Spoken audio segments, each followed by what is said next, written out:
Good morning, everyone. So let's start. Right.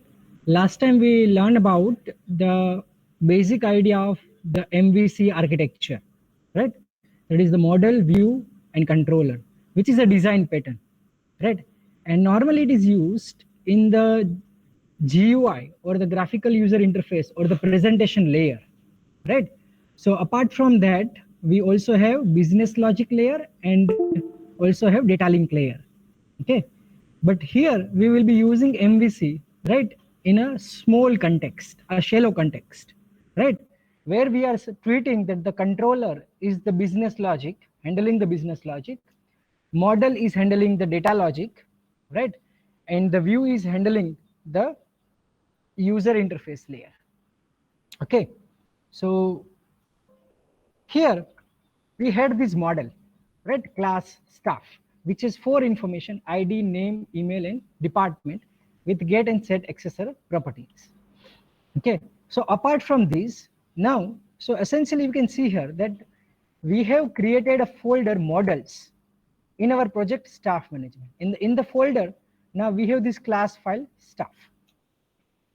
Similarly, we have another class file, right, which is actually an interface iStaff repository in the same folder models of our project. So this interface will specify the abstract details of our operations that we want to perform with our staff model. Okay, so here for with reference to interface, we are specifying first method. Okay, so which is get staff, that you want to retrieve a staff based on the ID. Here, then we have implementation of this interface iStaff repository, which is the mock staff repository. Okay, so either it is available in the same class, right, or it is another separate class file. Okay, so in the models folder, we have another class file, mock staff repository, which implements iStaff repository. And as the name suggests, it's the mock implementation. It's not the actual implementation, right? In the actual implementations, we would like to work with database. So here we simply have a list, right, where we have 3 staff member and with their details. And then we are implementing this method get staff, right, which takes the ID of a staff and return the staff. And this expression that we have written is nothing but the link queue, right? This is the link queue expression. Okay, so here that for the given instance, we are retrieving the staff with the matching ID from the staff list. Okay, but you can see that this implementation is of mock staff repository. Okay, this is the important part. Now, here in our controller, so you are all clear with the models, right? So the models will have two things essentially: what is your data and how to access your data, how to manipulate your data. Okay, then controller. Now controller will deal with the user's request. So in the controller, you can see that we have this private variable iStaff repository.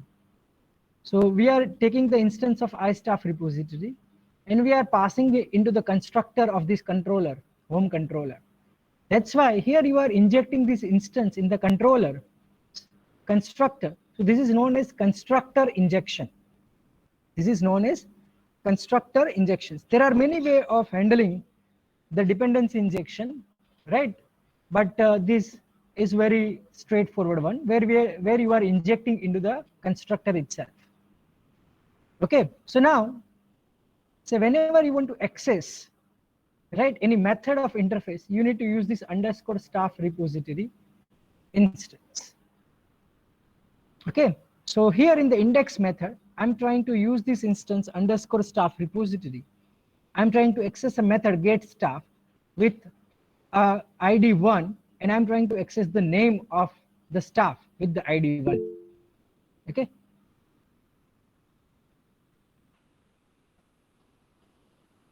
I think someone raised a hand, so I'll believe that it was by mistake.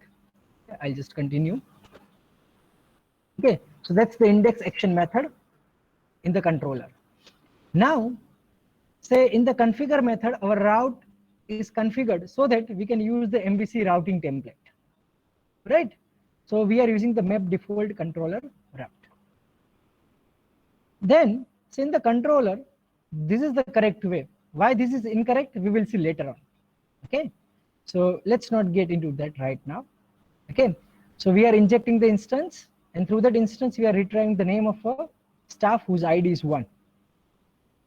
Okay, and now when we try to run this, right, we get this error. And the reason is not that we have not specified /home/index, right? Because here you can see that we are using the default controller route. So if it is a request to a root URL, it will assume that the default controller is home and the action method is index. So it should execute the index action method of a home controller, right? But somehow it is not able to. And the reason is that unable to resolve the service of type staff management dot models dot I staff repository. And I advise that you pay attention carefully to the errors.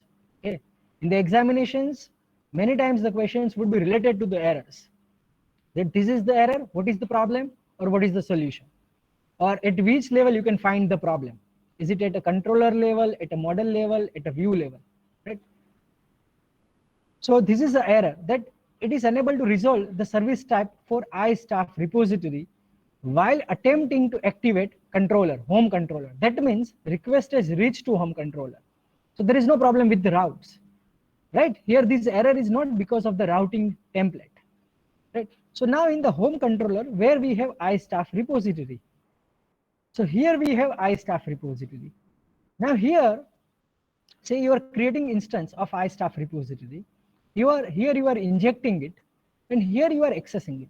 But while you are accessing it, right, the implementation is not with reference to interface.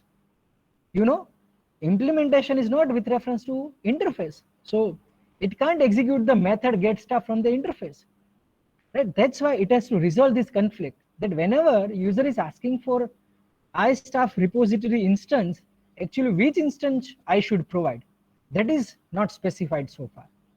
Okay, that is missing, that which instance I should provide when user is requesting an instance of iStaff repository. That's why we are getting this error. So for that, what we need to do is that we need to register our services with .NET Core dependency injection container. Which service? Our interface service, right? It is our service that we need to register with dependency injection container. So you need to register a service. So where you need to register the services? In configure services method of startup class, right? Whenever you need to register any service for dependency injection container, it should be in configure services method of startup class. Now there are 3 ways of registering services: add singleton, add transient, add scoped. Okay, we will not get into details of these. Okay, right now, when we'll learn about database, we'll discuss all these 3 in detail with an example, because right now it will not make any sense. So we will be using add singleton. Add singleton means that whenever you register a service using add singleton, it will create one instance of your service, and the same instance will serve all incoming requests. Add singleton means whenever you register a service using add singleton, one instance of the service will be created, and that same instance will be used for all incoming requests. Okay, so no new instance would be created unless and until you restart your application, right? So the same instance would be serving all incoming requests. So here, now in configure services method, after add controller with views, once MVC is configured, right, then only we can configure our services services.add singleton, and then say that, okay, whenever someone is requesting iStaff repository, give the instance of mock staff repository.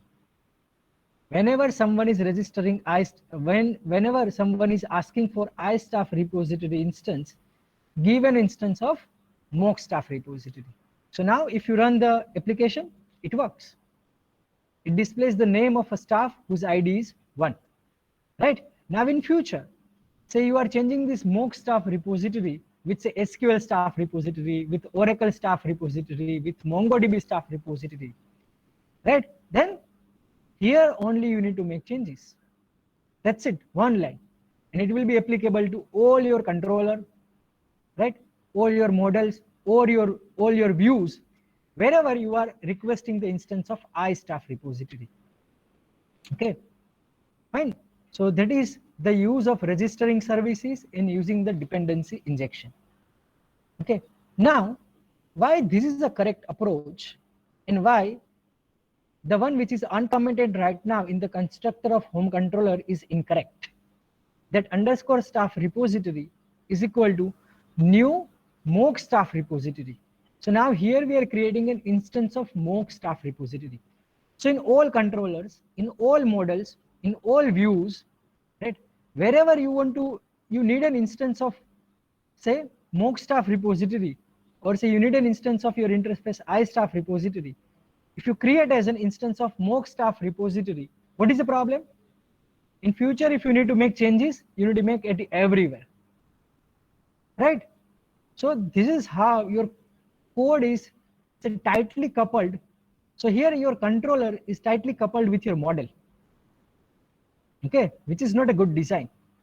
I hope you are getting a problem. Assume that you have 50 controllers, and that's a very usual.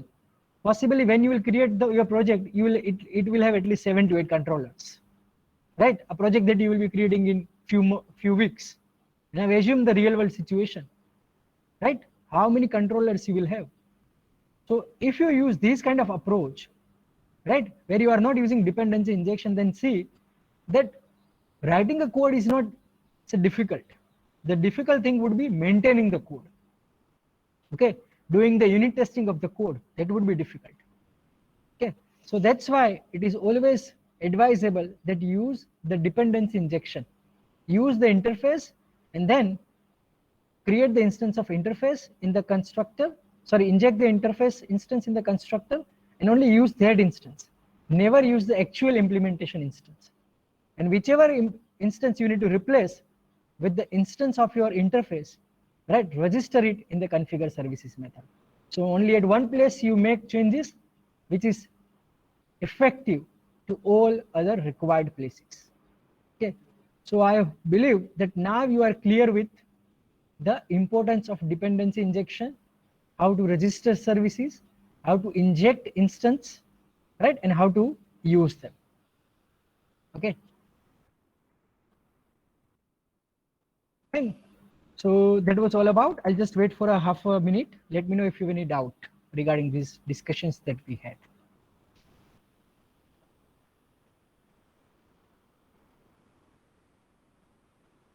Okay, there is a question. Okay. Let me go back to some slide.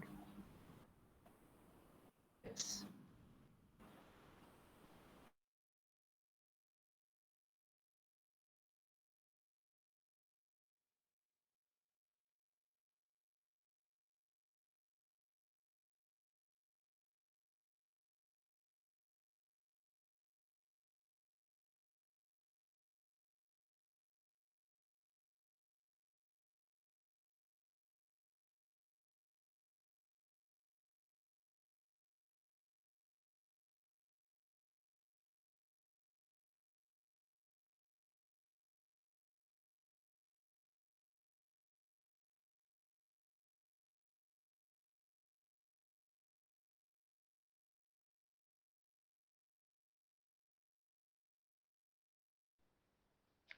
There is a power cut in the college. Okay, so power has came back, but I'll be joining in couple of minutes. Okay, because the machine is just starting. Okay, thank you.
Okay, so now we are back again. Fine. So the question was here in this slide, right? That we are creating instance of iStaff repository underscore staff repository, and here in the constructor we are injecting the instance of iStaff repository. Now these both things seems same, but they are not same. Why? So here you can see that we are creating a private read-only instance specifically. In the earlier slide, it was kept only private, but now we will be creating an instance of interface as private read-only, so that by mistake no one changes it. Why? Because we want to use, right, as per the registrations that we do in the configure services method. So by mistake also no one can change it. So for that, right, we do this. So it's a private read-only access. Sorry, private read-only instance. Now here this instance is the instance of your interface. This underscore staff repository is the instance. Here I'm talking about this commented line, which is correct, marked correct. I'm not talking about the incorrect line. So this underscore staff repository is the instance of iStaff repository that you create. And then this iStaff repository and staff repository that you pass in the constructor of home controller, right? That is based on the registration you have done in your configure services method. Okay, so in configure services method, you see that when someone is requesting iStaff repository, okay, give an instance of mock staff repository. So here it will create the instance of mock staff repository, and that instance will be passed to this constructor. That's why it is constructor injection. So here it will not have instance of iStaff repository. It will have instance of mock staff repository. And that's why here this mock staff repository instance would be assigned to underscore staff repository. Okay, so it was a good question. Okay, thank you for asking it. Okay, otherwise normally this question arises after you read one question in the internal examination. Okay, so now only thing you have to wonder is that what would be the question. You know the answer, right? So similarly, keep asking questions, then probably you'll know many answers for some questions, right? That will be helpful to you in at least one of the examination. I wonder sometimes that say many of you write an email in midnight, right? So either you remain awake during the midnight, or you schedule an email, right, to a later in night, right? So if that's a situation, then that's not an issue. Otherwise the night is for sleep, right? So you should always use night for sleep. And the reason is that, right, so like we maintain a clock, right, in our house, on our wrist, similarly there is a clock in our body, right? Try to remain awake, or say try to disturb your sleep for a couple of days, you will see that your entire body is disturbed. There are certain things which will stop functioning. In your body you have a clock which is known as circadian rhythm, circadian clock, which is a biological clock, right?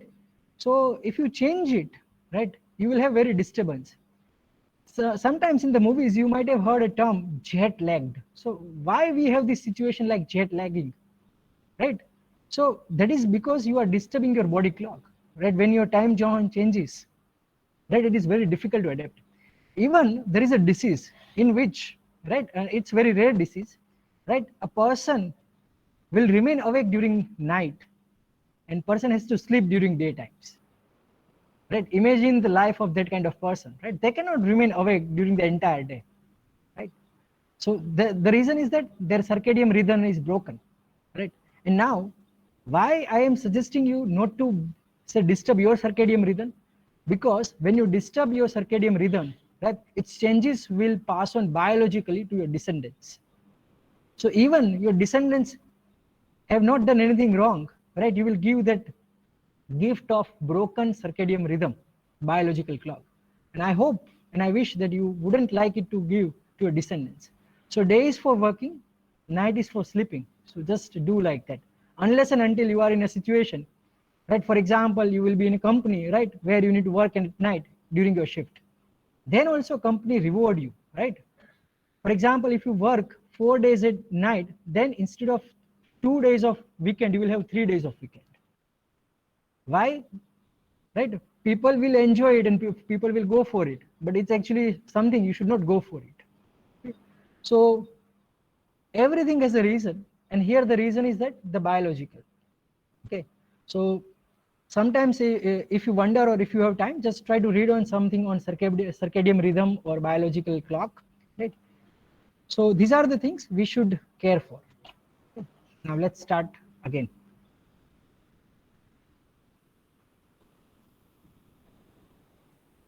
Yes, correct, Preet. Right, on-call engineers. Oh, there are many persons, right? In the government jobs, people who are working in filter, in the say electric board, right? They need to work on in shift in railways, etc. Right? So there are many people who has to say deal with or who has to compromise with this situation. But see, the persons like us, right? Who has to just adjust their day time so that they can have a sleep of 7 to 8 hours during the night. So we can at least do that.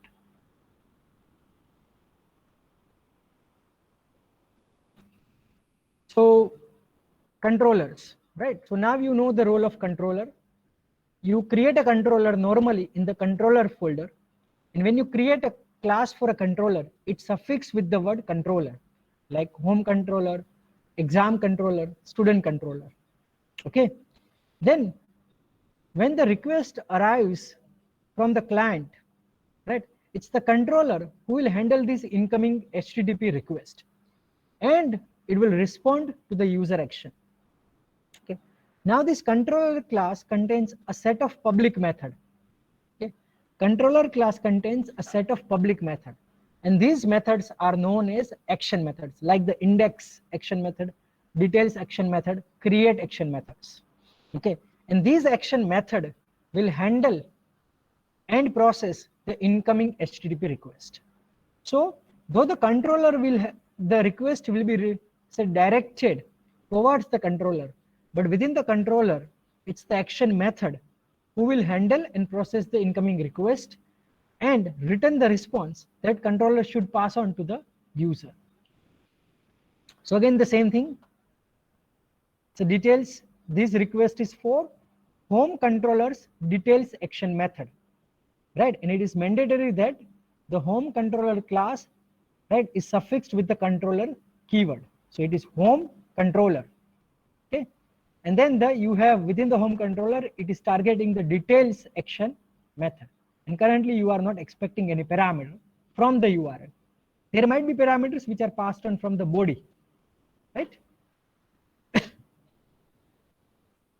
So now here we have a detailed view of our controller.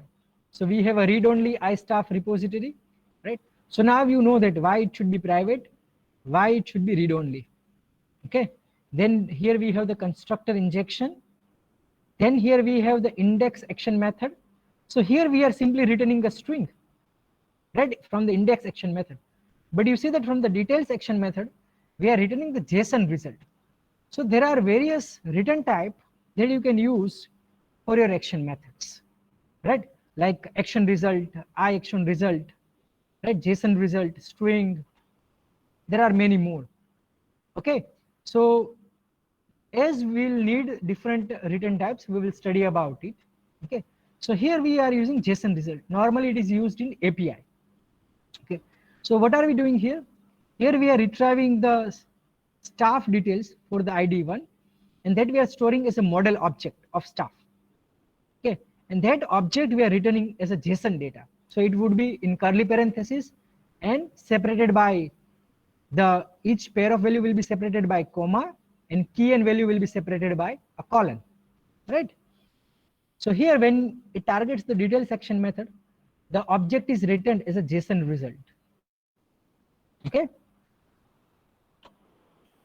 Then here now you can see that in the detail section method, now we are returning view result.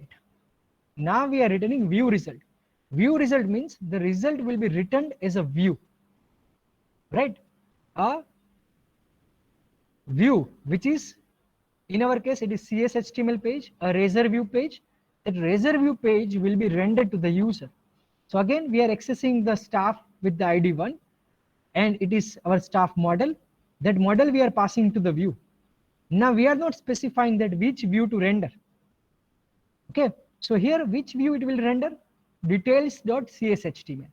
Right, it will pass this model data. It will pass this model data to details.cshtml page. And in whichever code we have written in the details.cshtml, based on that, a view will be returned to the user. So that's a view result.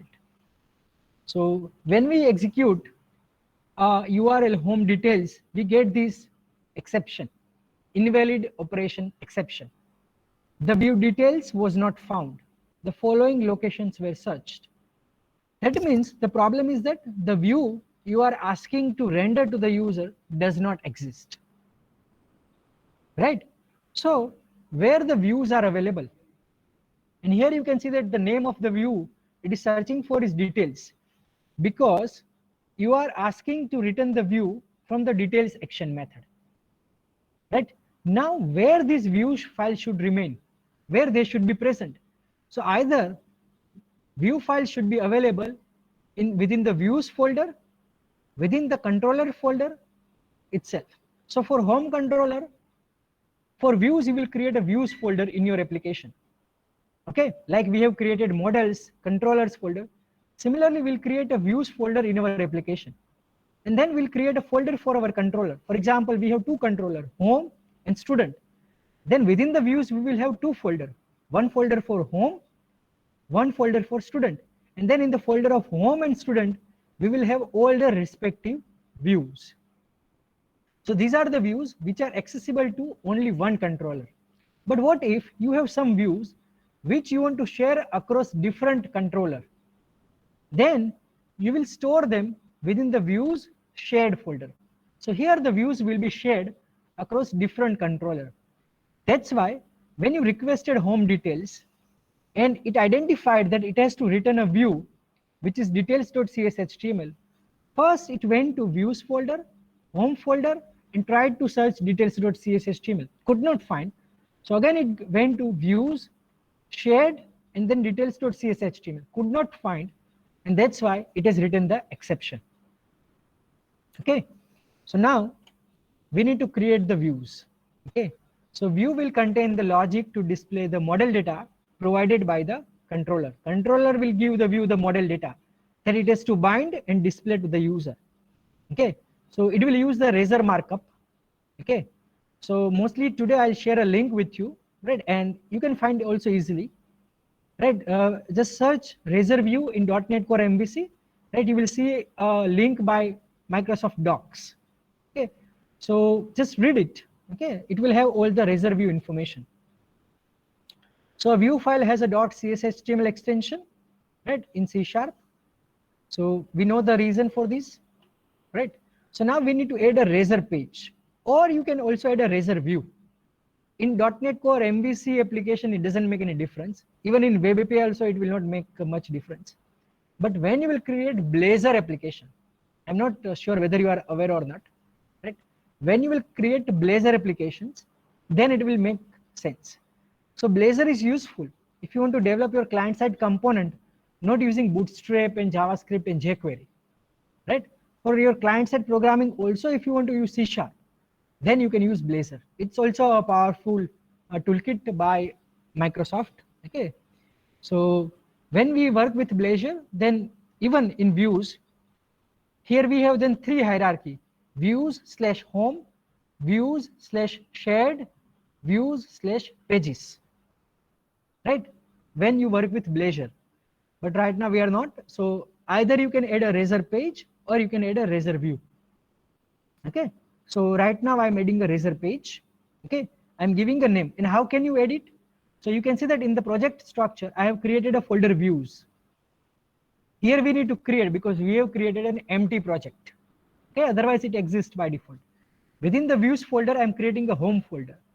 And then I right click on the home folder and then I add new item. I right click on the home folder. Then I add new item. I select Razor page. I give the name. By default, the name is always index.cshtml. Okay, so I change it to details.cshtml, click on add. So here is our view, and always make sure that it is in the respective folder hierarchy. Okay, so otherwise again you will have the exception. So now this is the code that we have written in the details.cshtml. Right. So now when you just target the same URL again, you get details.cshtml written. There is no exception. That view was not found. Okay. Now, how can we discover different views, and which are the different ways of discovering views? Okay. So it's again the same get staff action method.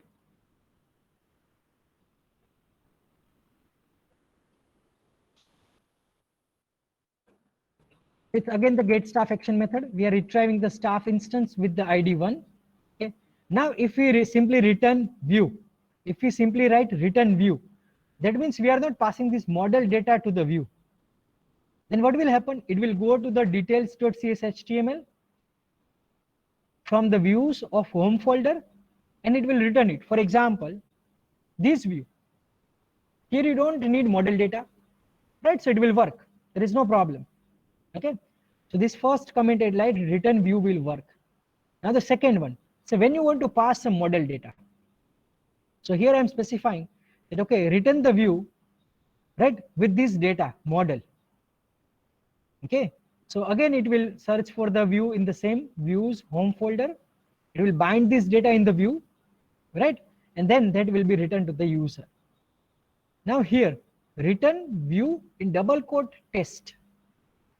That means now you are asking for a view which is not details.cshtml, but you want to render a specific view which is a test.cshtml, right? And you are only specifying test, right? That means this test view, test.cshtml, must be available in the home folder within the views folder. Okay. Then, okay, if you want to specify the absolute path where your view exists, then in the double quotes you need to specify the absolute path, and for your view you need to specify the extension as well, right? So here, say my view doesn't exist. This detail section method exists in the home controller, but say my view exists in some other folder, not in views home folder. It is existing in views test folder. Then I can specify using absolute path that, okay, return a view which is available in the views folder. Within that, in the test folder, and within that we have a view test.cshtml that I want to return. And say you want to bind some data along with it, then provide a comma, and the second argument would be your data model. Okay. So here I'm not specifying it, but you can specify. Similarly, right, you can return in this manner because the project is our root URL, right? So that will also work with tilde sign. Okay. Then if you want to specify a relative path, then right now, say when you are accessing the details view, right, what you are assuming that right now you are in the which folder? In the details folder. Okay. So what you are asking that you are in the details folder of a views folder, right? So go one folder up. This double dot means go to your parent. So which is a parent? Views folder is the parent. Okay. Then within the views folder, go to the test folder. And within the test folder, go to the view test.cshtml. This is relative. Right now you are in the detail section method. That means at a view level, you are in the folder home/details. Now you want to access a view from the test folder within the views folder. So what you will do, you are in the details folder within the views. So you'll say, okay, go back to the parent folder, which is view folder. Now go to the test folder, and now return the test.cshtml. So that's the relative path. So these are the different way of view discovery, right? So all these things which I have said, right, all things are described, right, again in the note section of this PPT. So later on you can just read it. Okay. Now, the passing data to a view. So sometimes, say you want to pass some data from your controller to your view, from your action method to your view. Apart from the model, there could be some other data that you may want to pass to your view. Okay. So in ASP.NET Core, there are three ways to pass data from controller to view, right? Whether it's an MVC application or a web API, these are the three views. You can use view data, or you can use view bag, or you can use your strongly typed model object. Then the view will be strongly typed view. Okay. So these are the three way of passing data, right, from a controller to a view. And when you say a controller, it means that from action method to a view. Okay, because controller is not directly dealing with view. Within the controller, you have action method, which is dealing with a view. Okay, so three way: view data, view bag, and strongly typed view.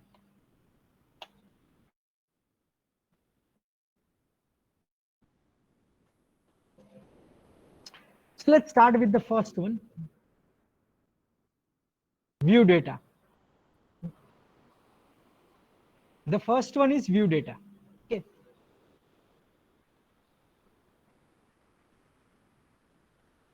So here in the detail section method, you see that we are again returning the view result. That means we are returning a result from the view. There is a constant disturbance from the students who are attending offline. Okay.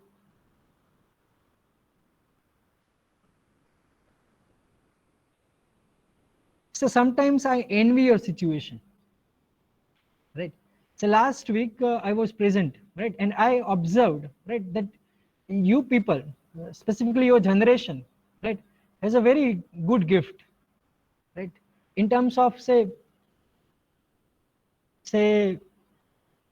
learning your content and paying attention, right? Because even if you are not paying attention, I believe that you must be able to learn something, right? Because I observed that some of you, right, on your desktop the slides were open, right? Then you were also working with your laptop, and also you were doing something with your mobile, right? So normally the hard work and intelligence, right, that's what you have inbuilt from the inheritance which is passed on to you. But I think, right, you are able to pay attention to multiple places at one time, right? So I envy this situation, because I have never observed this situation or this kind of gift for any of your seniors as well, right? But I've observed it, right, that, and I believe that it's a really good gift, and I am hopeful that you are just not training your mind to not to pay attention, right? That your eyes might be in front of your machine, right, on a screen, you are seeing a screen, but you might be checking your messages, you might be refreshing your eGov page, and I don't know why you are why you do that. Even if you will refresh your eGov page couple of times, neither the attendance is going to change nor the marks. So the refreshing won't help. And in the last week, there was no change in attendance, no change in marks. So why someone would open the eGov page in the first place? So you didn't need it, right? But you opened it. Why? Because your mind needed diversion. Because you are training your mind to diverse, right? You are training your mind to not to pay attention, right? You have given the choice of attending lectures and labs from the college environment just so that you believe that you can learn more. So once you at least trust your belief, okay, and on whichever call you have on your belief, right, respect it. Do not respect any other person, neither the faculty nor your parents. We don't want, at least respect yourself and your decisions. Once you are physically in the college, right, at least pay attention, okay? Or if you can't do that, at least just don't disturb anyone, okay? Just go to sleep. It's a very pleasant environment, right? Fans are running, AC is running, right? It's a monsoon season, so you will get a good sleep. Next time, okay, before you disturb, okay, just be careful. Right now, I have not installed anyone personally. Next time I'll insult personally. And I don't know whether you will like it or not, but I'll not like it. Okay, at least it will disturb a couple of days my sleep. So don't disturb me or any other student.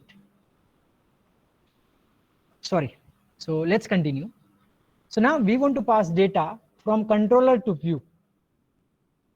Okay. Now here, say you see that here the model data that we are retrieving from our model is a model instance. Now that we are passing is a view data. Okay, so in view data, you need to use a string as a key. So like here we are creating view data, and this string is a key. So view data is essentially a dictionary, okay, in which the string are the key, and then this is the value. Similarly, we want to specify the page title. So page title string is a key, and the value is staff details. And now these will be passed on to the view, right? To which view? Details.cshtml. You can see that this data we are not specifying in the argument.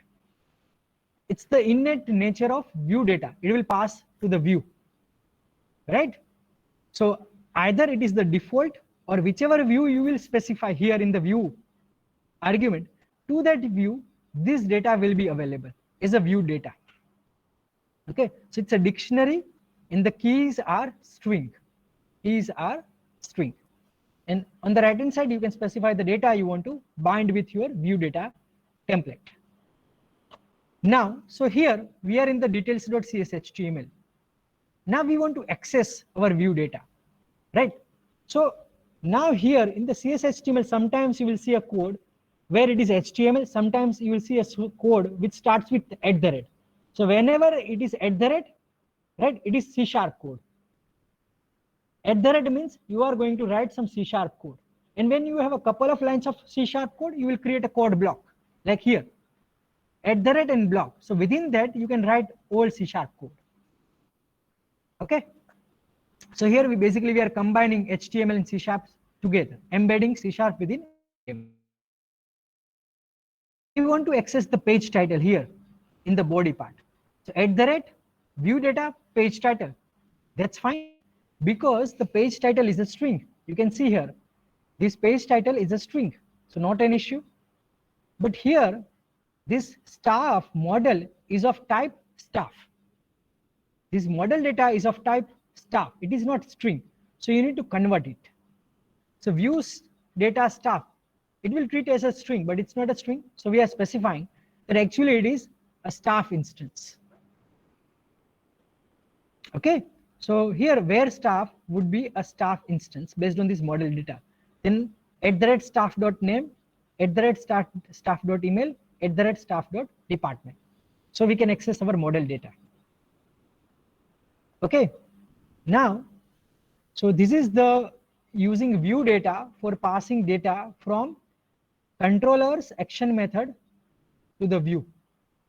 What is view data? It's a dictionary.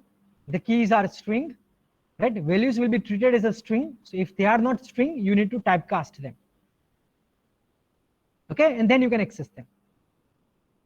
Okay, the other problem is that the view data are resolved at runtime. That means they will not provide support of IntelliSense, right? These will be resolved at runtime. That means, for example, instead of name, NAME, I wrote NMAE. So I misspelled the name. Then I'll not get in compile time error. I'll get exceptions when the user will access or user will request this view, and when this view will be rendered, then we'll have error, right? Okay, and that's why, right, it is not preferable because you will not have IntelliSense, right? You will not get any hint. Say when you write @staff dot, you will not get hint that okay, name, email, department is the accessible properties of staff model, because it will be resolved at runtime. Okay, and you need to typecast them if the view data is not a string. Okay, right. So here we access the home details. You see, you get the name, email, and department. Okay.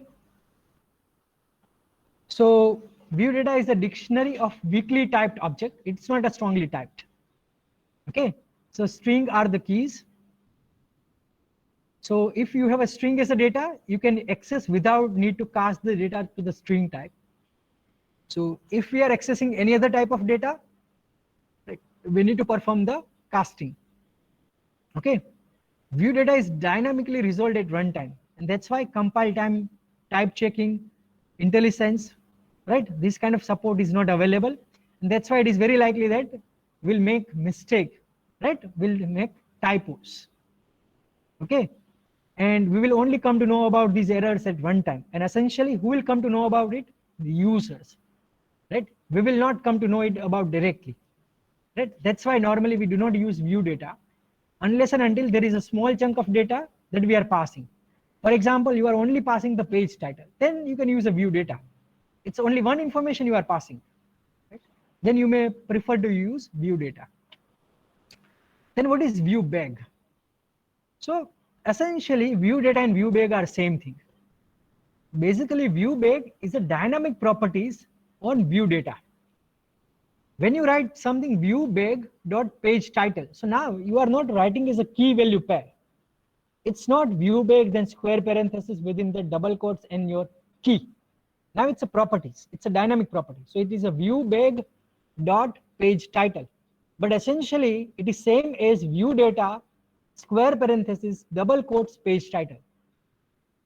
For example, say here you are specifying in the detail section method view bag dot page title.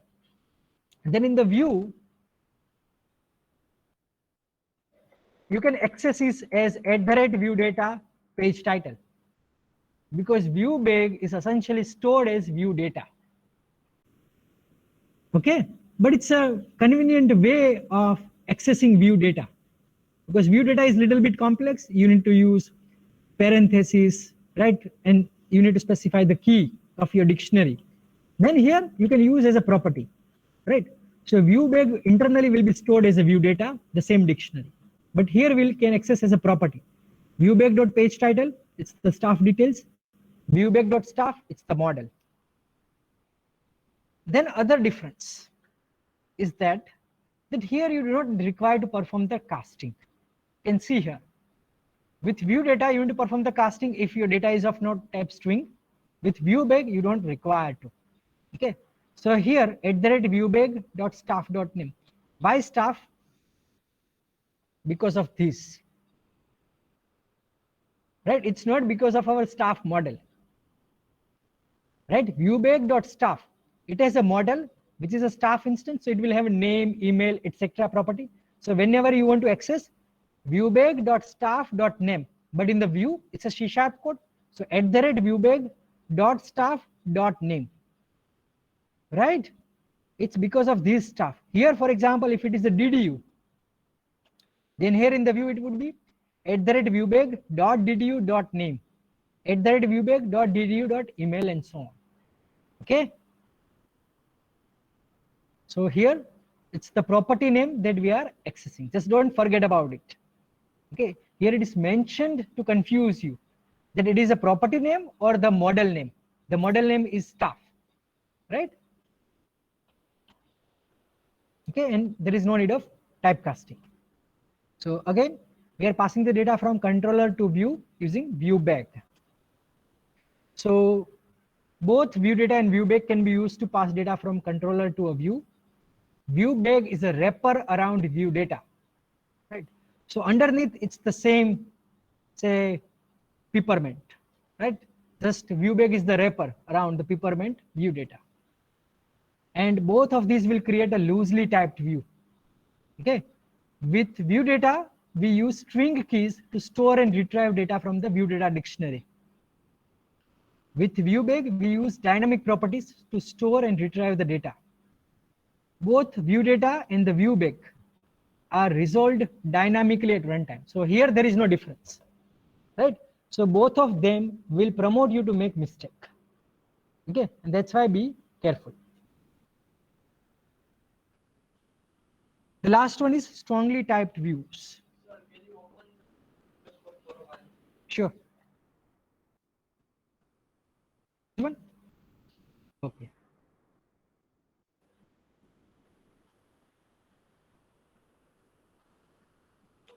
Let me open the code where we have used view data, right? So you can just get more details. So this is the code for view data. The only attention you should pay is here. They need to typecast this, and you are accessing this as the index, right? Not as a property. These access is as a property, but these access is a index key of your dictionary. While here it's using view bag. So it is a like a syntactic sugar, right, for developer. But still, the only problem it has, viewback has, is that it will be resolved still dynamically at runtime. So that's a big worry. Okay. And definitely we should not be passing this model as a viewback. We should simply pass it to view, right? But then it will be strongly typed view.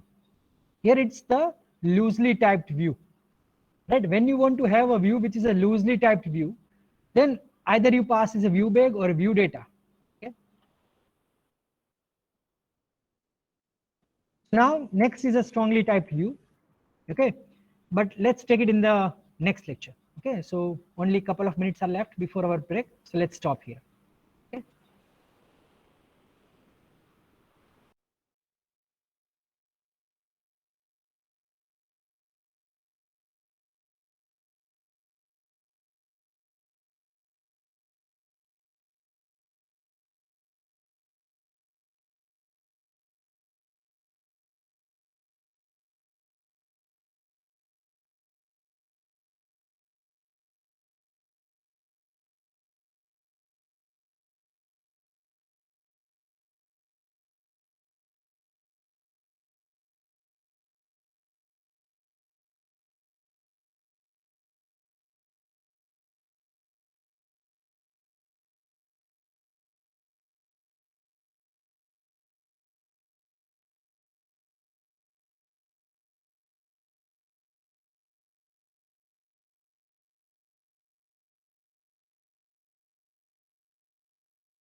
So let's resume.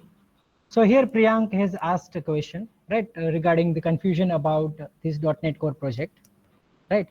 So I believe that if you'll follow the slides, which I'll upload again after this lecture is over, right? Okay. Or say this week also we missed a lab because of a holiday, right? So you suggest me as a time slot, right? Because last week on Saturday I wanted to arrange, but then Monday was a holiday, so it was difficult for those students who were attending from the offline, right? So if on the Saturday you want a session, I have no issue, right? Or if you want it today, at which time today you are free? But the lab session would be after the exam, say, right? So if you want, say, even a 30-minute session, then also I don't have any problem. So is it convenient for you at today around 3:30? Because I have a lab from 1:30 to 3:30, right? So after that I'm free. So if you are free and if you are willing to spend your 30 minutes today or otherwise on Saturday,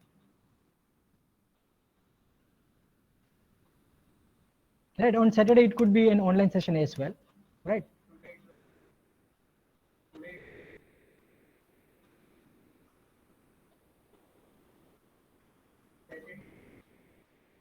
Today. You are Priyank? No, I'm not. Okay. Actually, we are. Fine. So we will keep it today at 3:30. Okay. So today at 3:30, I'll just explain you. Sorry, just a minute.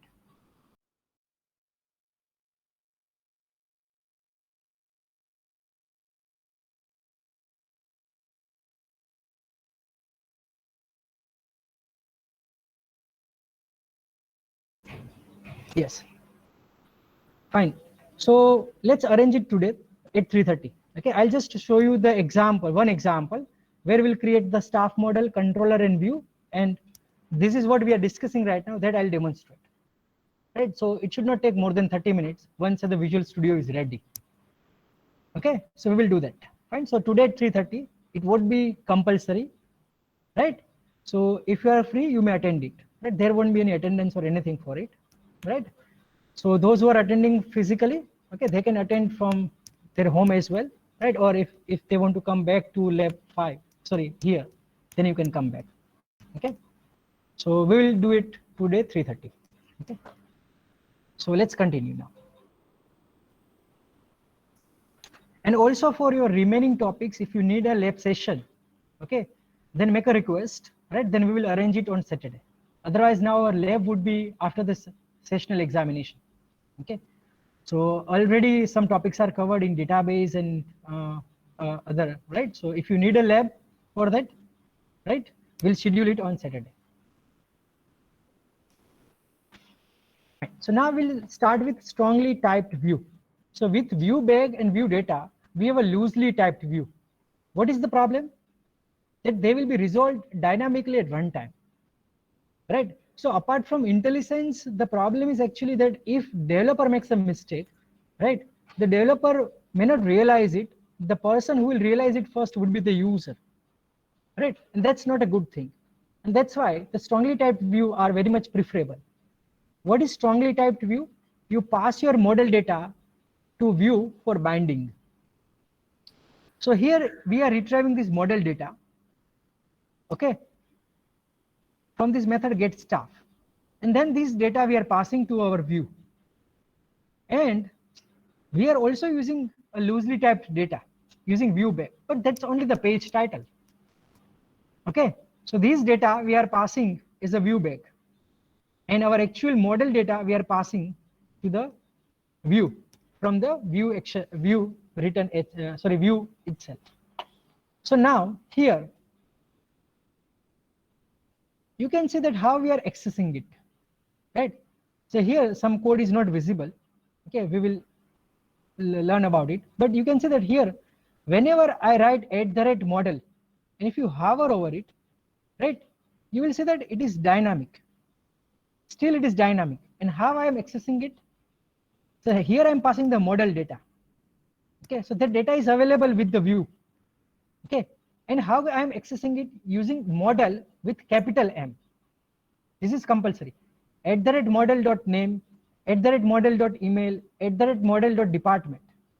Okay, but this is still a dynamic properties. Like ViewBag, it's still dynamic properties which will be resolved at runtime, right? So again, we have an issue, right? We are passing the model data, but still it is not strongly typed view, right? You are passing the model data and you are accessing as @model where M capital, but it's still dynamic property. The model is acting as a dynamic property. That's it. But what if you want strongly typed model data, strongly typed view? Then this is how you need to configure it. Line number 1, @model. So @model is the model directive. Model directive. So we are specifying that now these view will have a data from the action method, and that's why this view is strongly typed view. This is still loosely typed because here you are not specifying the model directive, right? With which model it is related. Okay, this @model and this model is just a link like ViewBag. It's a dynamic property. Okay, but here we are specifying that whichever model data is coming from the action method to this view, they are of type staff. Okay, so @model, here we are expecting a model of staff. So now in here, this must be a lowercase m. @model directive, it must be all lowercase. And when you access it, the M must be capital. Okay, so @model.name, and here you can see that you type dot. You have IntelliSense, right? You can get the properties different, right? Which property you can use here, right? So now the compile time error checking and compile time support is available. Okay, so if you make a mistake here, right, it will show the compile time error. Okay, so this is a strongly typed view. So only by writing these will not make a strongly typed view. You need to include the model directive. Okay, so that the model you are passing is of type staff, so that it knows that, okay, on this model, which property you can access, right? Unless and until it will not know which property it can access, right? So strongly typed view benefits. So unlike view data and ViewBag, a strongly typed view provides compile time checking and IntelliSense. So you have very less chances of misspelling or any typographical error, right? And even if you make a mistake, right, they can be shown at a compile time rather than at runtime, right? So that's why always when you have a chunk of data, right, always use a strongly typed view to pass data from a controller to a view. Even we will learn that when we want to pass page title, why should we not pass as a model data,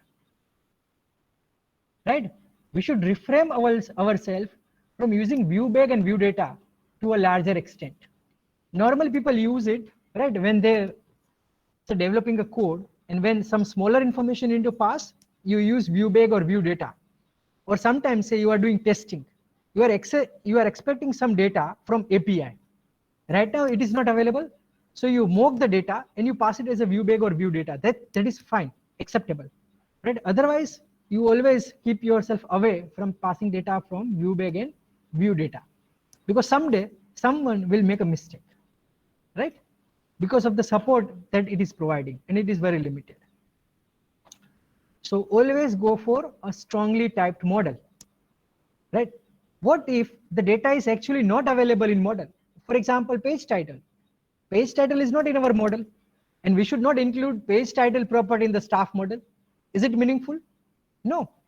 We should not include a string property page title in the staff model. That's not meaningful, right? Because it is not describing any semantics to the staff model. But then there is an alternative. Okay, and then alternative is view model. The alternative is view model. So in some cases, a model object may not contain all the data a view needs.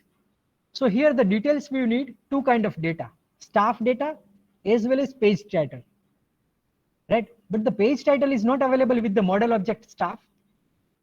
Then we can create a view model. That means we can create a model which view needs. So we have a staff model. Now we will create a model for our details action method. Similarly, you may create a model for your create action method. You may create a model for your index action method. Why? Because these index action method or these action method has a view, and that view needs certain kind of data that is not directly available. Okay. So here for details action method, there is a details view. Details view need two kind of data, staff data and the page title. And there is no model is available right now which has both these data in the same model. So we will create a model that has this data. Okay. So instead of passing the model data as argument to view, and the page title is a view bag, right?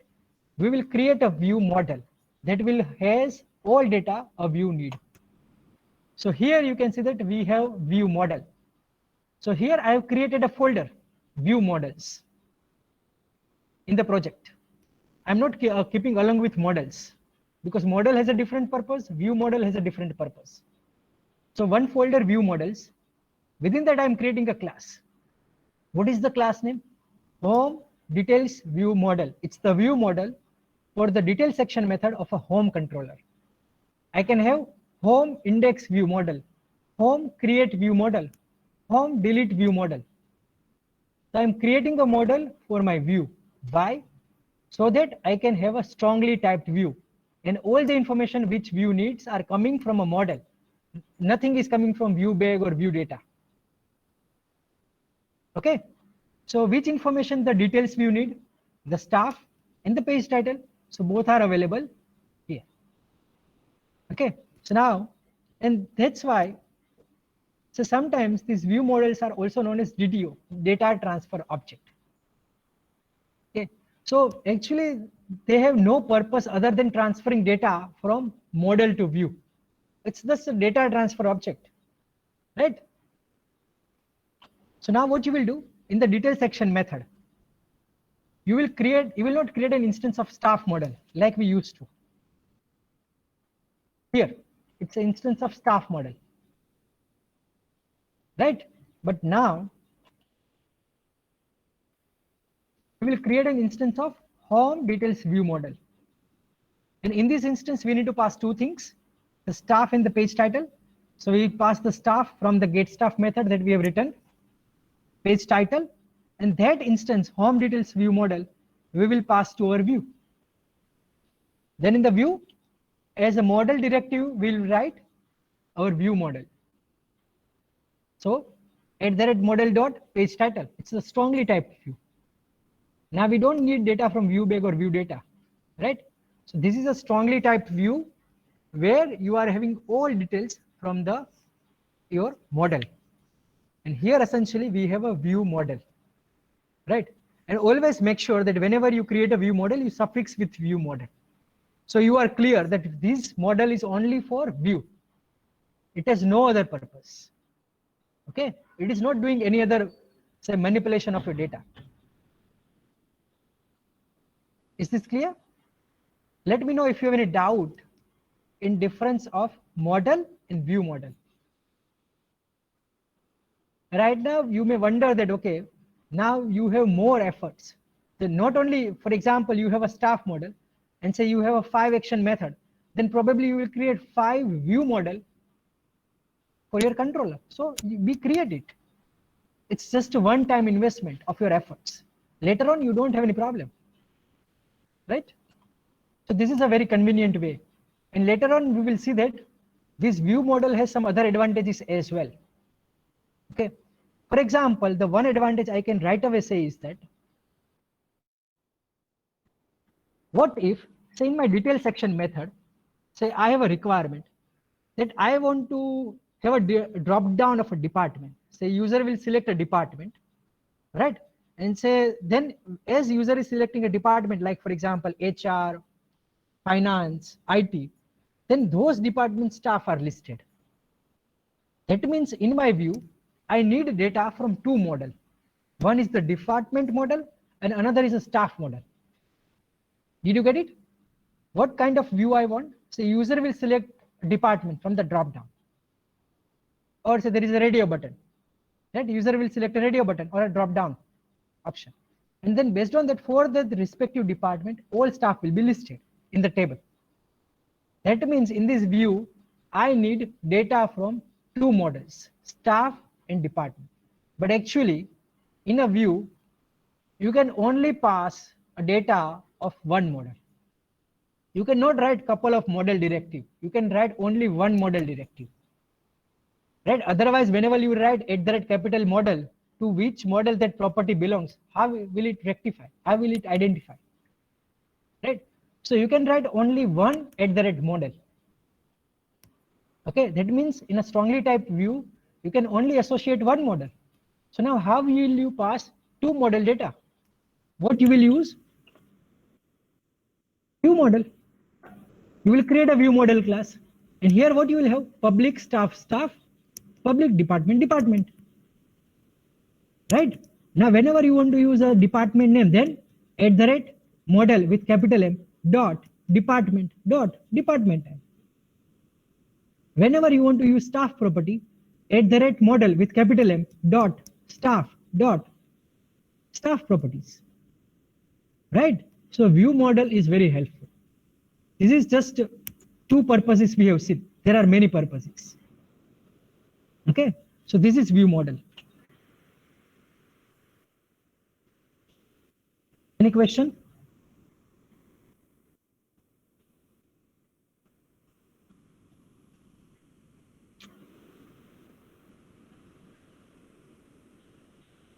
Yes, I think the Yash was saying the same thing that we discussed.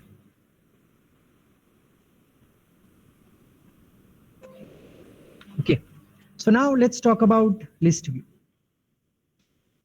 Okay, so list view means that you want to return, say, all staff, right?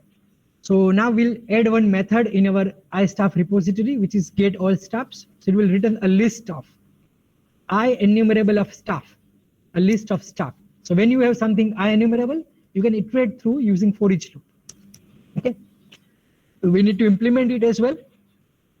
So in our mock staff repository, we will implement it. Okay.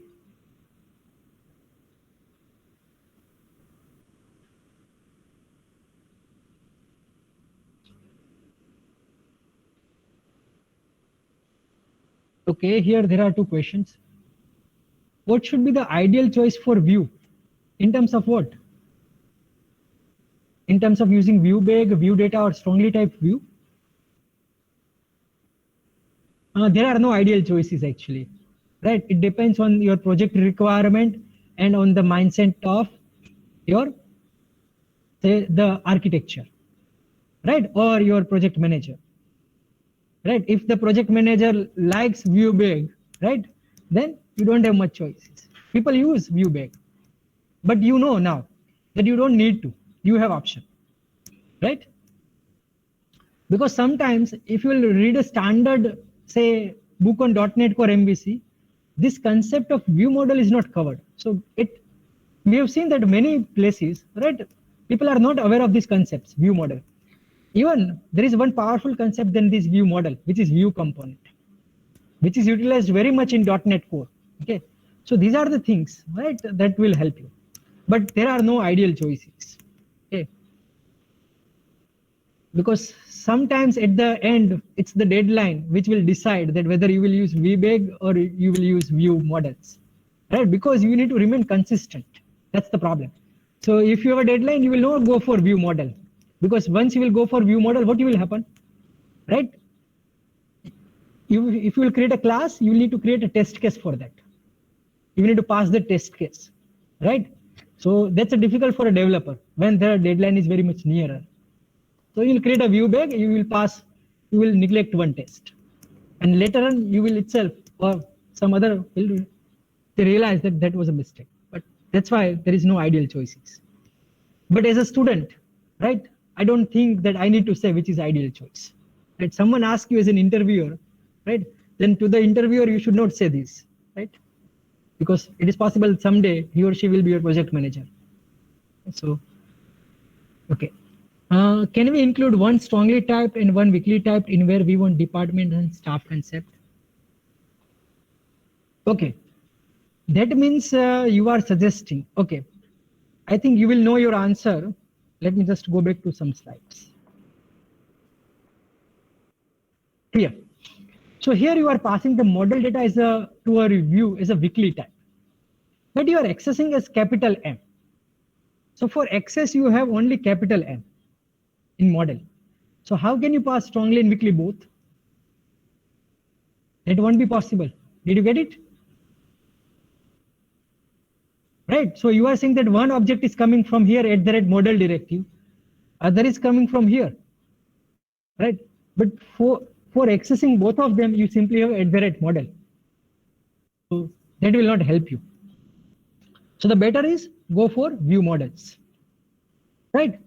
So whatever your view model has, right? View model will have all kind of data. Okay. So it will have the staff, it will have some string property as well. But when it will combine together and when you will pass it as a view model, this model data, it will become a strongly typed model. Sorry, strongly typed view. Okay.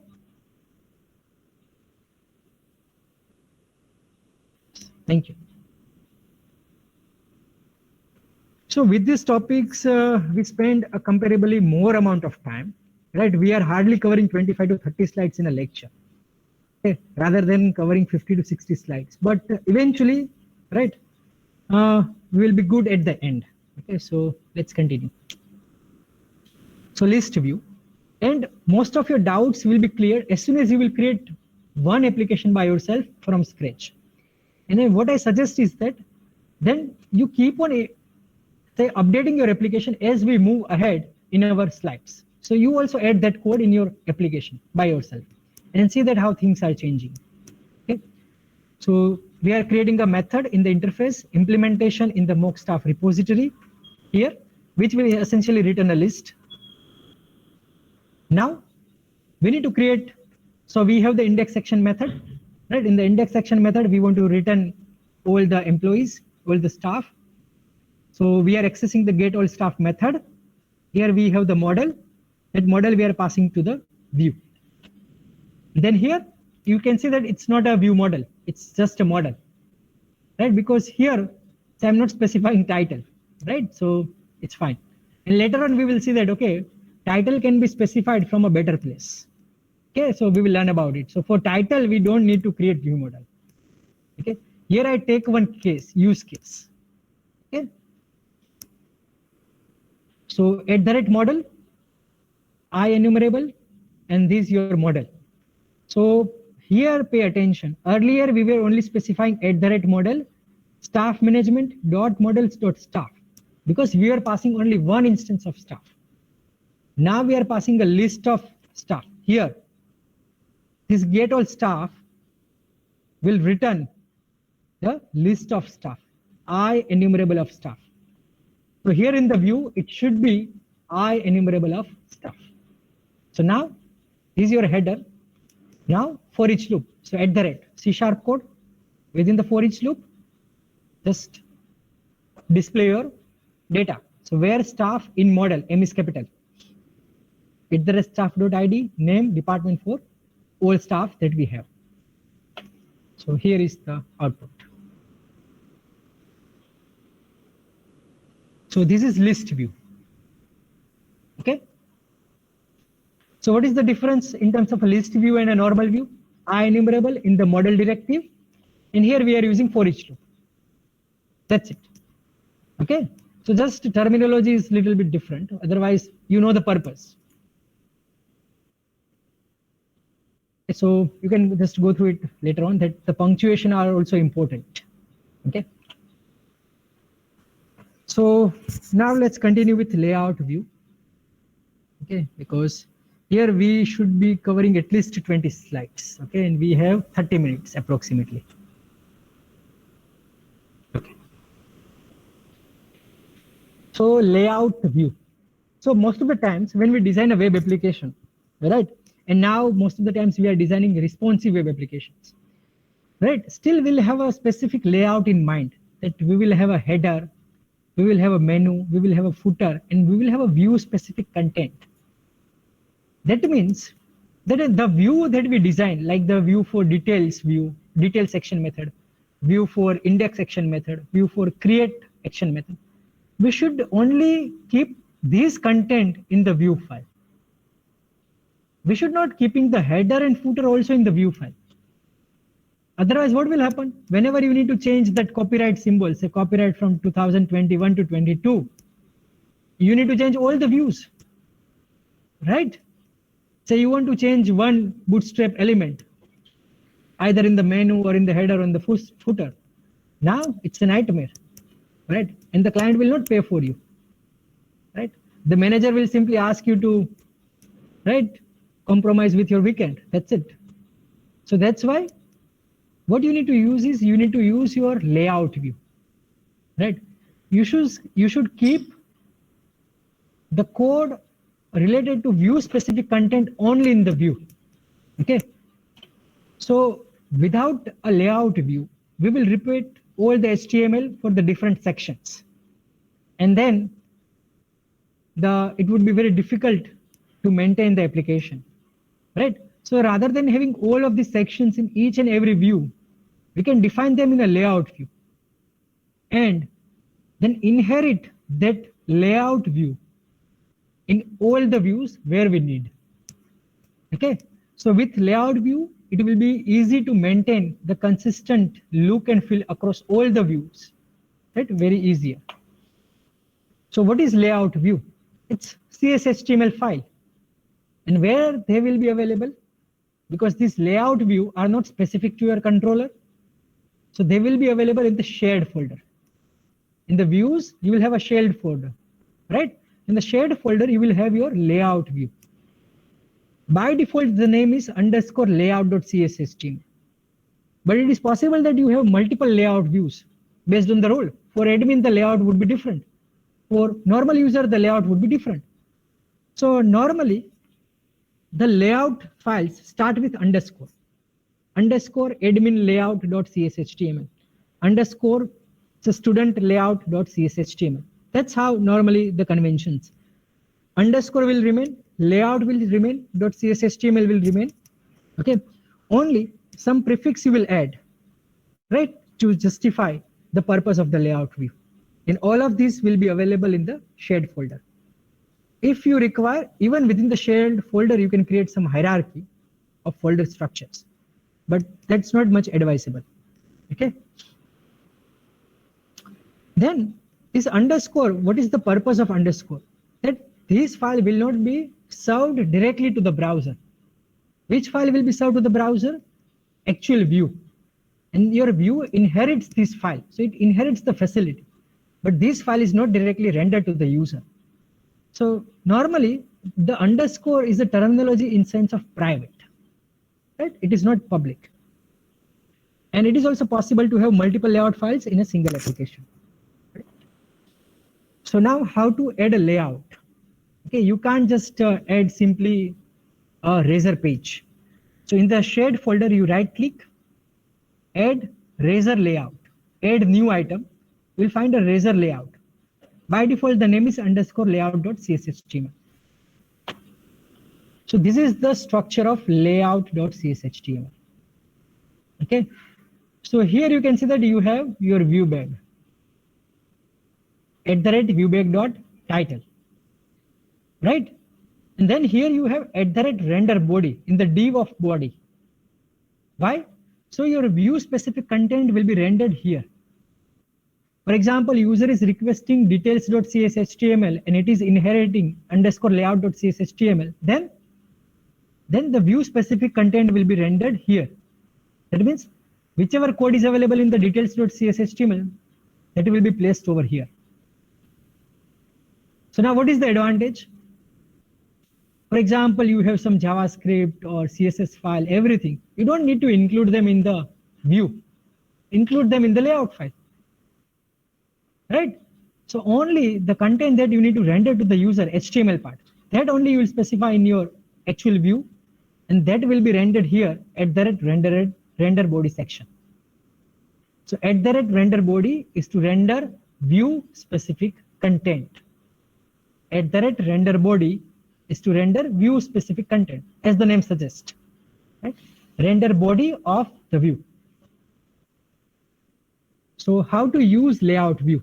So in the details file, here we'll specify it varies our layout. Okay, so layout is available at this place, and it is also using a viewback title. You can see here. So here we can specify that viewback.title is staff details. Okay, and then simply this is our home details view model. Okay, now here what is the problem? Say now it is better to render the view, right? And there are certain things we are not specifying in the specific view, right? For example, header, footer, etc. But then other problem is that now in every layout file, sorry, in every view file, you need to include this layout property. So that also we can minimize. So we will learn about it later on. Okay. So right now, whenever you want to inherit the layout in a view, or you want to use a layout in a view, you specify using a layout property. The layout property is equal to where your layout file is available. Okay. And you can also pass on the viewback properties that you are accessing in the layout file from here. Okay. Similarly, here also in the index.cshtml also we will be using it, right? So we will again specify that which is the layout file and which is the viewback.title. So we see that we only have one controller, two action method, two view. Still we need to repeat this code. Okay. So things works as they were earlier. Okay. Then sections in the layout page. That means now you can divide your layout page in various sections. Okay. So section is optional, right? Or it is mandatory, and you can handle it programmatically. So a section provides a way to organize where certain page elements should be placed. For example, say you have a custom JavaScript files that is only needed by a few views in your application, right? Sometimes it is required that for certain pages JavaScript is required, but for certain pages it is not required, right? So then it is a good practice to place the script files at the bottom of the page before closing the body tag, right? Because probably you know that when you use JavaScript, if you place your JavaScript in the head section, right? Then what happens if your page load first and then loads your JavaScript? You will have problem. Provided you are handling the page events properly, then you won't have an issue, right? That's why normally people, what they would do, they will use the JavaScript code before the body tags end. They'll place it over there or after the body, right? So that they are sure that entire HTML page is now loaded properly. Okay. So here, it's in our layout page. Now after render body, okay, after D, what I'm specifying that I'm checking, is there a section named script in my view? In my view, is there a section named script? If so, render this section over here. And here I'm saying that required is false. So actually I'm using say duplicate logic. I can simply use this @render section scripts required false. That if there is a section script, render it, otherwise it's fine, because by default required is true. So I'm making it false, that if it is not available, don't worry about it. Don't throw an exception, right? So either you can use @if and you have @render section script, or you can simply write this one line of code. @render section scripts required set to false. If in your view there is a section named scripts, then render, otherwise don't worry about it. Okay, where it will render it? It will render it here. Okay, so here you can see that after D we have this section script. So we are using section directive. This is section directive, and you can create as many sections you want. Okay, so section directive named scripts, and this is the JavaScript file I want to render. Okay, so now It doesn't matter whether all of them have the script or some of them have. We can handle it through layout view. Okay. So here you can see that here it is rendered.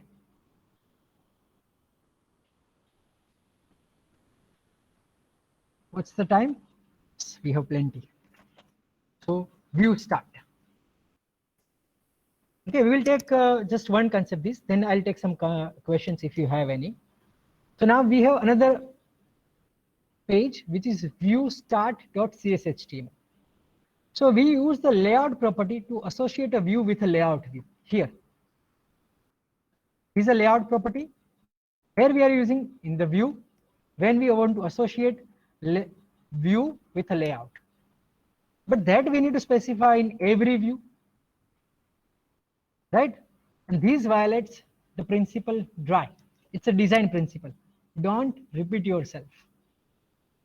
Right? What is the problem? Redundant code and maintenance overhead. Okay. And that's why in .NET Core we have a special file. Okay. So the code in this file is executed before code in any individual view is executed. So view start, as the name suggests, it is the first view file whose code will execute before any view's code is executed.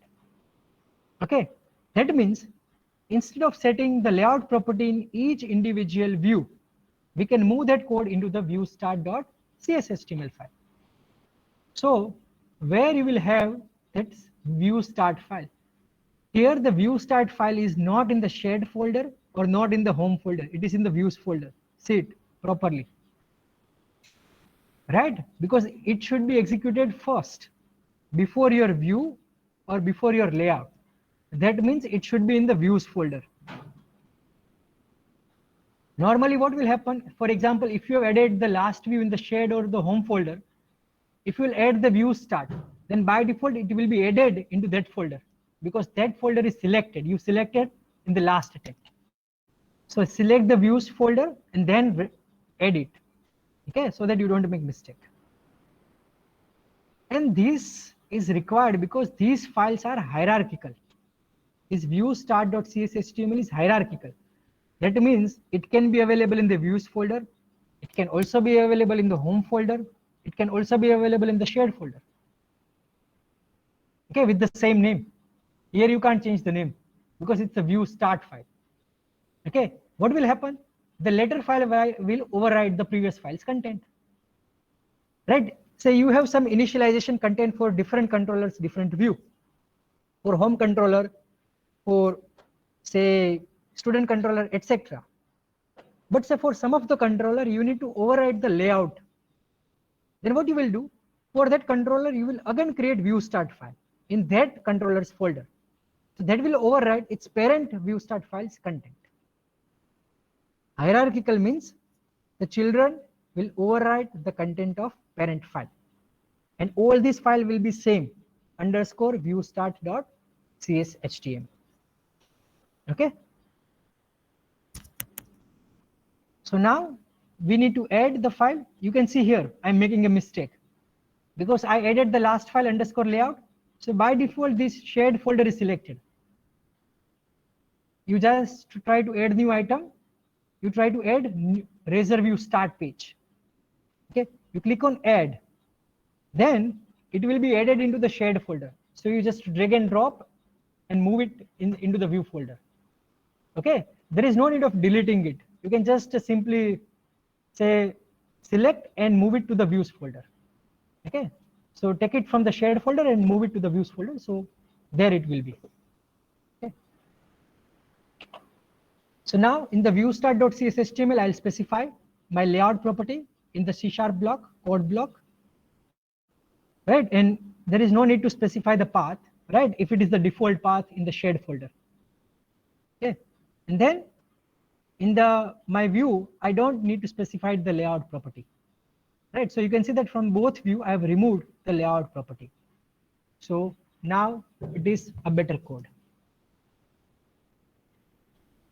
So today now so far we have covered strongly typed views, You see this @ model, right? Then the list view, this IEnumerable. Then we have covered the layout view underscore layout.cs HTML file, and we have covered the view start files. And view start file will run first before any view runs. That's why, right? These will be available to the view when it runs. Okay. So it runs first, but still it is not rendered to the user. Okay. Which file is rendered to the user? Index.cs HTML. View start is not rendered to the user. Okay. So we have the same output.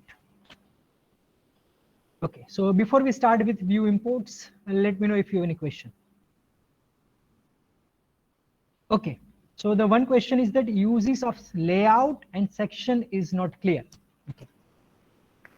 So why are we using layout files?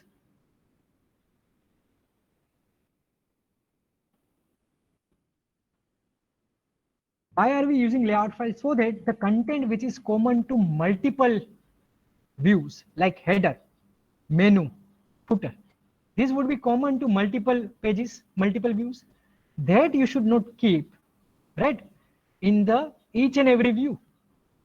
The content which is common to all view, that you should move into the layout file. So these footer, menu, header will be in the layout file. And this view specific content will be in our view file. So what will happen? Now in the layout file, the view specific content will be rendered over here. Here we will have our header. Here somewhere we will have our footer, right? Here somewhere we within the div somewhere we will have our menu, right? And here wherever you will write @render body, right? Wherever you will write @render body, your view specific content will be rendered, so that redundancy you can reduce. Right here in each and every index or details.cs HTML, you don't need to write again and again the header, footer, and other code. Does it make sense now? Regarding the use of layout. Now the use of section. Now every time it is not necessary that all the view will have same kind of content, right? Sometimes they will have sections, or sometimes they will have a need. For example, certain view file will need a specific JavaScript file. For example, if you have JavaScript file which is required by all the views, right, then either you will keep in the head section over here, or you will keep here after render body in the layout file itself, that this is the JavaScript file that I need. You will keep in the layout file. But what if a specific view need a specific custom JavaScript file? Then you can't place it in layout file, right? And it is a JavaScript file, so it wouldn't be part of your body, right? So it wouldn't be rendered as a part of a render body. So what you will do? Then you need to use sections. That means now in your view, you will create a section, right? You will create a section named script, right? So that it is independent of render body. So you do not have to worry, right? Say you kept within the body tag, but say later on someone changed it. Now there is a problem because that person has no idea that how the layout is related with this, right? So what you will do, just to avoid this kind of problem, you will create a section in your view that say my script file, which is not is the part of body, because what is part of a body? Whatever user will see, that is body essentially. User will not see this JavaScript. User will see the effect of JavaScript. That's why the script must not be in the body. So I'll create a section in my details view, right? A separate section. And then in the layout page, I'll specify that if the page has a section, render it. Otherwise, don't worry about it. Does it make sense now? Okay. So these are the things which is required when you have a customization, and that eventually you will always have, right? Why? Because client is never sure that what they need. Right? As you will deploy them, your different versions, they'll say, okay, no, not like this. Now I need this kind of output, right? So that's why things changes. Now next, view import. So still here we are repeating some content. So we have moved layout into the start file, right? But which content we are repeating? This staff management.models, where our model is available. And these things we are repeating, right? Sometimes in actual scenario, this namespace hierarchy is very longer. So why should we repeat that as well in each and every index file, in each and every view file, right? So for that we have view imports. I think someone's microphone is unmute. Just check it and mute it. Thank you. So again, the view import file is kept in the views folder. It is also hierarchical. It is used to include the common namespaces. So we do not have to include them in every view files. So I'm including in the views folder the Razor view import. Okay. So again, I mentioned here I have made a mistake. This snapshot is incorrect. This view start will be added into the shared folder. Okay. So here I'm not making mistake. The view import will be added into the views folder.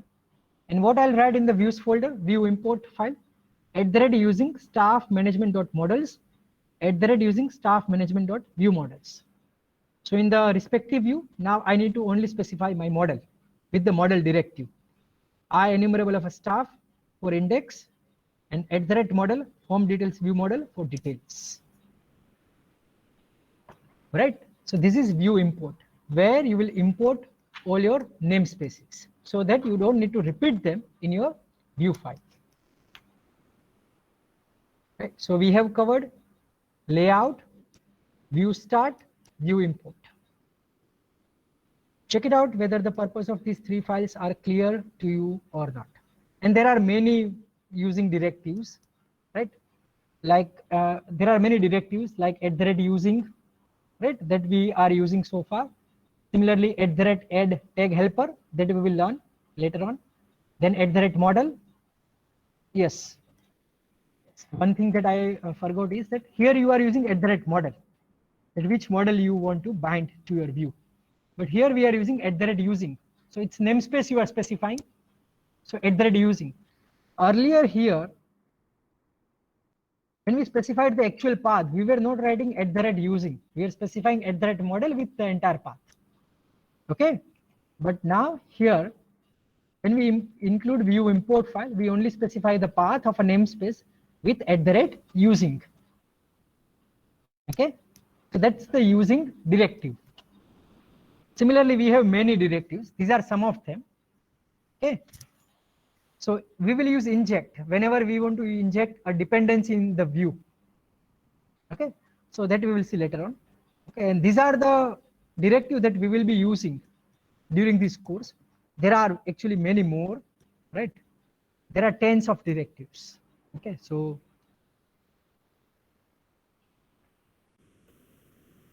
fine. So now next is routing. But we will not start with routing in this class. Okay. We will start in the after sessional examination. So still we have 5 minutes. Okay. So let me know if you have any question. Okay. Because right now, even if I'll start with Visual Studio, right, it will just start in 5 minutes. Right.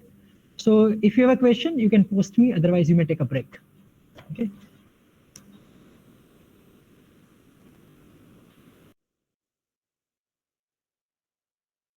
So again, this time you will have MCQ type exam. Okay. So identify, say in specifically .NET Core, right? That what kind of things you are including and when you are including, how things are changing in terms of your code. Yes, I'll share all my slides today. Okay.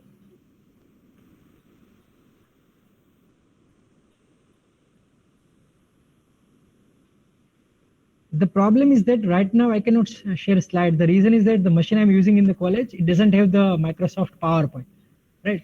So if I'll open the PPT over here, then it will change the formatting. Okay, so in the later part of the day, I'll share the slide. Okay.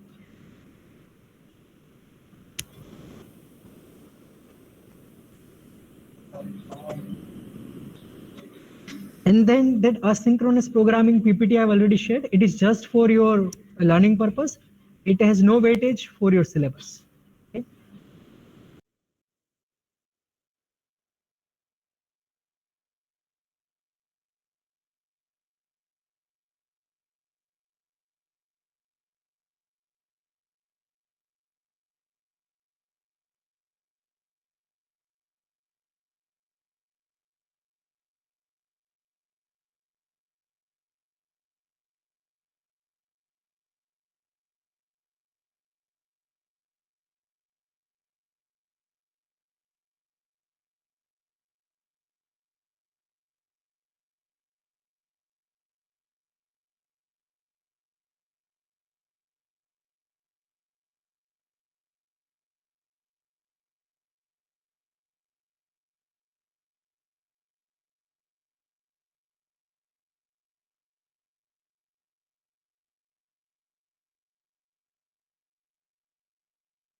Okay, Urjit, it's not good to use. It is better that in the beginning I do not share more details on project, right? So you should identify by yourself, right? Identify the domains that you have not so far explored. You can simply search on GitHub. Right? Many people have created different kind of project, right? So identify something which interests you. Okay. I believe you must have some hobby. So try to create a project based on your hobby, right? Yes, NuGet is available in .NET Core, right? So you can include the package by including them in the CSproj file, right?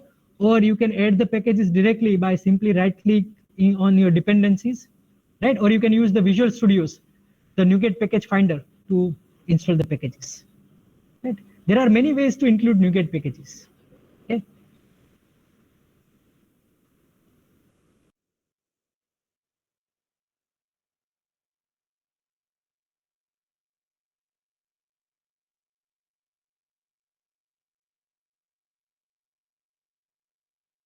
Yes, the purpose of checkboxes is to create confusion, right? So you should be clear with your preparation, right?